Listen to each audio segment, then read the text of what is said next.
yoki partani uradi yoki devorni uradi. O'sha urganda eng ko'p uchraydigan siniqlar bu nom bilan ham o'zi aniq, boksyorskiy perelom hisoblanadi. Bu yerda kaf suyagi, 5-kaf suyagini boshchasidan sinib qoladi, qayrilib ketadi. U birinchi yordam nima qilinadi? U yerda mahalliy og'riqsizlantirib, o'sha suyak holati to'g'rilanib, gips bog'lanib qo'yiladi.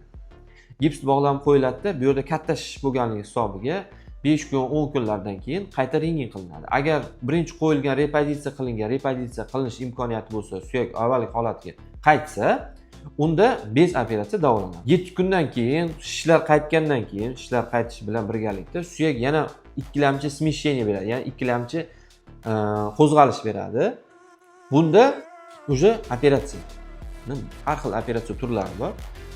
Shaxsan men o'zim Amerika texnologiyasi bo'yicha kesmasdan, singan sohani kesmasdan, malainvaziv mahalliy og'riqsizlantirish ostida, ya'ni общий narkoz berilmasdan o'sha sohani operatsiya qilib bera olaman. Imkoniyatimiz bor. Rezultatlar juda yaxshi. Hech qanday bo'g'im yuzaga tegilmasdan harakatlari yaxshi bo'lib ketdi.